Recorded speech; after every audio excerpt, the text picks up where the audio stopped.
When I opened the mailbox that morning, I didn't just find a letter. I found proof that my own son had stolen my life from me. The words on the paper were simple, typed neatly, but the meaning hit me like a punch to the chest. The family home, the house I had spent 40 years building and filling with memories, was sold. And the signature on the documents wasn't mine, it was Daniel's. My son. My own son. I remember the silence of that morning, the soft whir of the refrigerator, the faint smell of burnt toast, the ticking clock on the wall. Everything seemed ordinary, yet nothing felt ordinary anymore. I felt dizzy, nauseated, as though the floor beneath me had vanished. For decades, this house had been our anchor. My wife, Ruth, and I had built it with sweat and sacrifice. I could still see the faint scratches on the wooden floor where our children had raced toy cars, smell the roast dinners that lingered every Sunday, and hear the laughter echoing from the living room. Every corner held a memory: birthdays, graduations, late-night talks, quiet mornings with coffee in hand. Retirement had been my dream. After 40 years in construction, my hands rough and back aching, I was finally free to wake without an alarm, tend my small garden, and enjoy long, quiet mornings. I looked forward to spending these years at home, enjoying the fruits of a life of hard work. Daniel had moved out years ago, married, and seemed to have a good life of his own. Polite, ambitious, attentive, he visited every Sunday, sharing his work projects, laughing at my corny jokes. I trusted him completely. I never imagined that the man I raised could betray me in the most personal way imaginable. It started subtly. A phone call that went unanswered, a vague excuse about business trips, his laughter sounding forced when we spoke. I ignored it at first, attributing it to work stress or the busyness of life. But a small seed of unease had planted itself in my chest.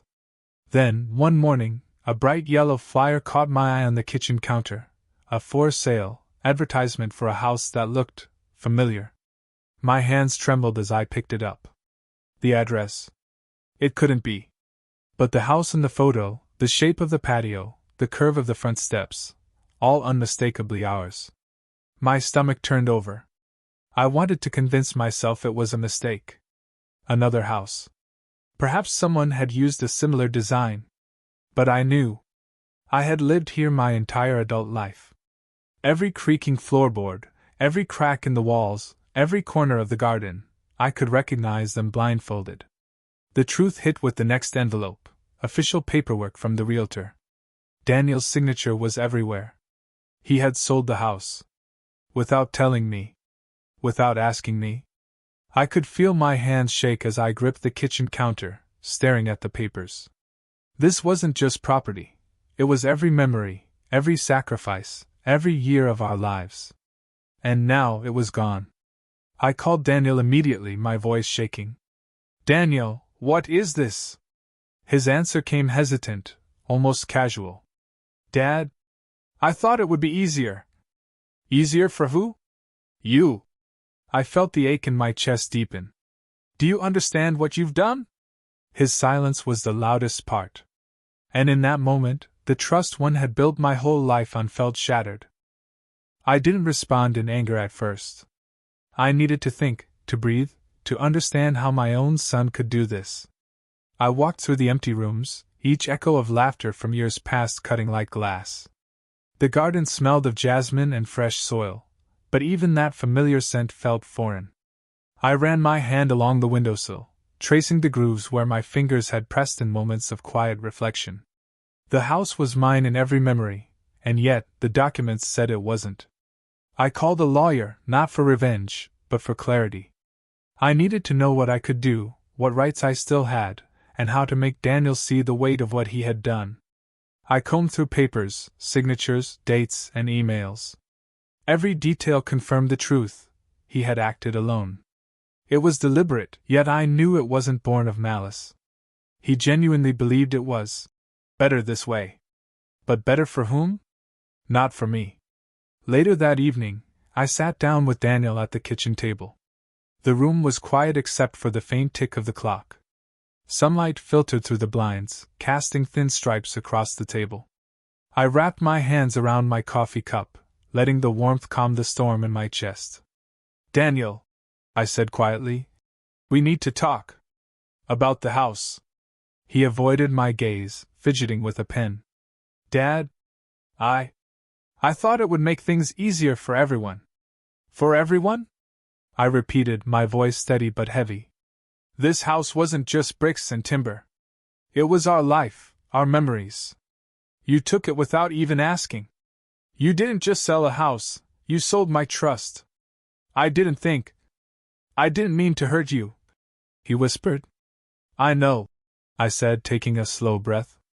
Intent doesn't erase the impact. You need to understand what it feels like to have someone take from you what you've built with your own hands. His shoulders slumped. I could see the shame in his eyes. This wasn't a lesson in vengeance. It was a lesson in respect, in understanding the consequences of choices. The news spread among our family and neighbors. Some were shocked, some sympathetic. Daniel faced questions and scrutiny he hadn't expected.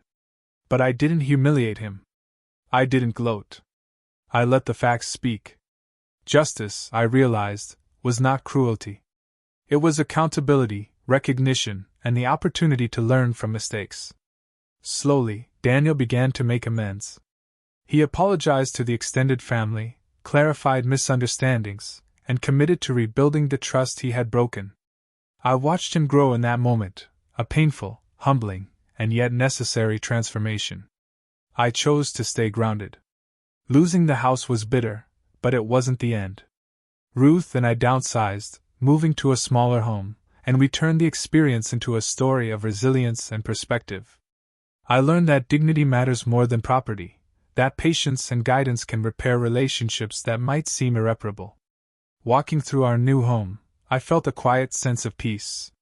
The rooms were smaller, but filled with laughter and warmth. Daniel visited often, helping with small repairs and sharing meals. The bond wasn't fully restored, trust takes time, but it was beginning. And for the first time in months, I felt free from the weight of anger and betrayal. Sometimes, the people we love most are capable of actions we cannot imagine.